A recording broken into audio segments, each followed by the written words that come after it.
Պարոն Փաշինյան, երեկ տեղի ունեցավ համընդհանուր առողջապահության հիմնադրամի խորհրդի նիստը եւ ընտրվեց ղեկավար կազմը։ Կուզենայի լսել ձեր գնահատական առաջի կիսամյակի արդյունքների մասին, ոնց է գնահատում ընթացքը։ Ենթադրում եմ նաեւ քննարկվել է ապագայի ծրագիրը եւ կուզենայի իմանալ եկող տարվա մասով կառավարությունում կա պատկերացում, որոշում ինչպես է լինելու գինը, պահպանվելու են ներկայիս գները, դա տարեկան փաթեթը 129,600 ու ամսական 10,800-ը, ինչպես նաև պահպանվելու է արդյոք այդ սուբսիդավորման չափը, որ ներկայիս կա, եթե չի պահպանվելու, փոփոխվելու է, բարձրանալու է, ապա ինչպես, շնորհակալություն։ Ես այդպիսի տվյալ չունեմ եւ մենք նման հարց չենք քննարկել ընդհանրապես մեր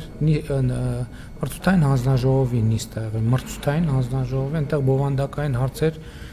միայն այս համատեքստում են քննարկվել, ձևավորվել է հոգաբարձուների խորհուրդ, ընտրվել է գլխավոր տնօրեն, նրանք կնշանակվեն,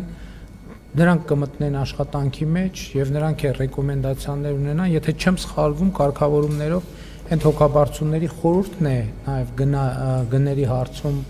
որոշակի դերակատարում ունենալու, կառավարությունը քաղաքականությունն է մշակելու եւ հոգաբարձուների խորհուրդը եւ գլխավոր տնօրենը գործելու են այդ շրջանակում։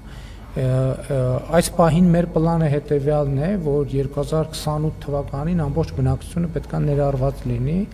եւ հաջորդ փուլում մենք առաջնային կարգով արդեն նաեւ 63 տարեկան թոշակառուներին կներառենք ծրագրի մեջ, որպեսզի սոցիալական հատվածը կառավարության ամբողջացնենք, այն մնացած հատվածներով կմտածենք, իսկ այս պահի դրությամբ առողջության ապահովության համակարգի գործունեությունը գնահատում եմ լավ է գործել, ի հեճուկս բոլոր այն փորձերի եւ դա իմիջիայլոց նաեւ տեղի ունեցավ, որ լուրեր էին տարածում, թե ընտրություններից հետո համակարգը չեղարկվելու է, դրա նպատակն էր, որ մարդկանց հոսքերը էականորեն մեծանան եւ համակարգը կոլապսի ենթարկվի, մարդկանց հոսքերը էականորեն մեծացան, բայց համակարգը կոլապսի չի ենթարկվեց, ինչը շատ լավ է եւ այս հենքի վրա արդեն նոր ուժ, նոր մարդիկ են գալիս, որոնք պրոֆեսիոնալ են տարբեր ոլորտների եւ իրենք համոզված եմ եւ հույս ունեմ, որ իրենց աշխատանքի արդյունքում կլավարկեն եւ բնականon զարգացումը համակարգի կապահովեն, իհարկե կառավարության առաջնորդության ներքո։